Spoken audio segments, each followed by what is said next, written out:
Armenian, Coptic, Syrian, Malabar, Ethiopian, and Eritrean churches belong to the Oriental Orthodox family. In 451, they rejected the Council of Chalcedon, and they together had a firm Christological position concerning the teachings of the Council of Chalcedon, and they together, as parts of one family, had a very significant contribution to the world Christendom in different spheres of Christian life and witness. In other words, these churches are united in terms of their theological teachings, dogmatic attitudes, and in respect to their Christian witness. Today, these churches are trying to deepen their Christian unity, strengthen their Christian collaboration, and broaden their Christian witness in different parts of the world.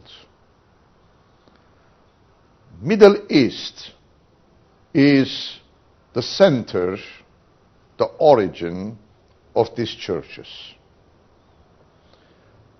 They have their own diaspora communities located in different parts of the world. But Middle East is their origin. The mother churches are here, and the communities under the jurisdiction of these churches have special relationship with the mother churches in the Middle East. Therefore, Middle East has always had a special place in the life and witness of the Oriental Orthodox churches, and particularly in the life and witness of the Coptic, Armenian, and Syrian Orthodox churches. Some 20 years ago, we have established a fellowship of these churches, particularly with the participation of the Coptic, Armenian, and Syrian churches. Our fellowship is located in terms of structures and functions in the Middle East. But having Middle East as the center of our life and witness, we are trying to include in our life and witness our communities dispersed all over the world. Let me come back to the Middle East. And within the context of this region, I would like to remind our people that for centuries, first of all, we have lived together as churches.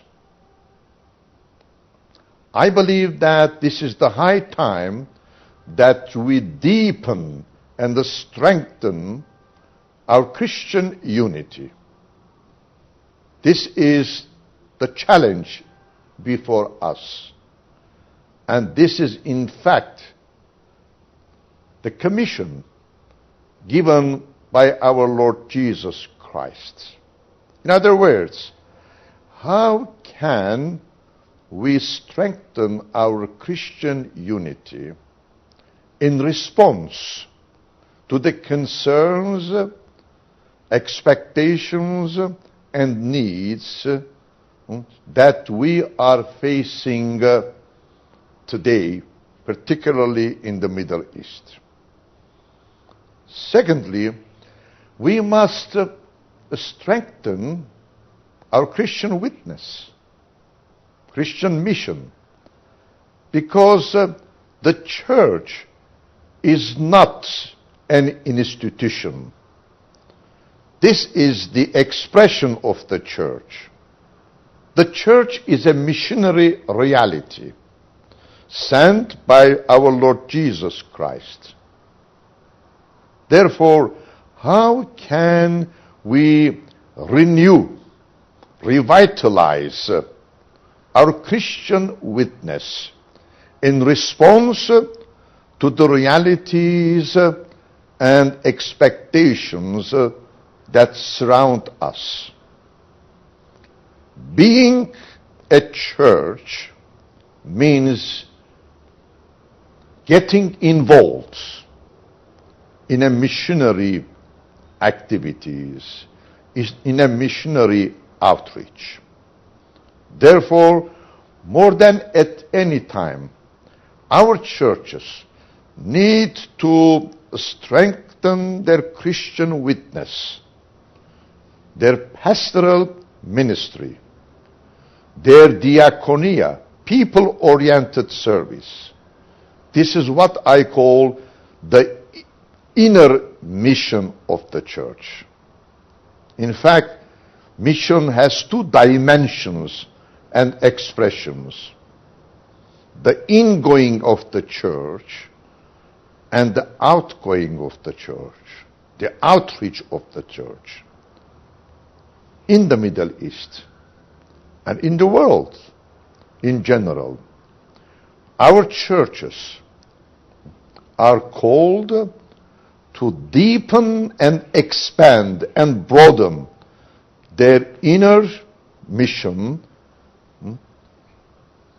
in terms of deepening the Christian faith in the life of our people, and at the same time to expand their outreach, taking the values of the gospel to the world.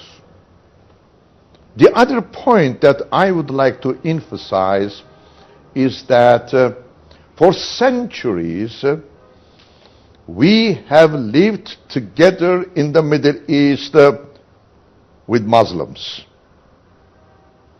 Therefore, Christian-Muslim coexistence is not a new phenomena in the Middle East. We have lived together. We have coexisted. We have worked together. We have collaborated. And today, more than at any time, we are called to foster our collaboration, to deepen our cohabitation. We are living today as neighbors, as we did for centuries. Christians and Muslims have different values, have different teachings. We need to respect each other. We must accept each other the way we are. We should not forget that Islam and Christianity, together with Judaism, belong to the monotheistic religions. That is to say that we have lots of commonalities, common values, common traditions, common perspectives, common teachings. We must strengthen our commonalities. But at the same time, we must respect and understand our differences. These are God-given realities. These are the gifts of God. We need to accept the way we are, because we believe in one God. We have, as I said, common values: peace, reconciliation, justice, respecting each other, and living together as broader community, in a community where diversities are part of our daily life. This is the Middle East.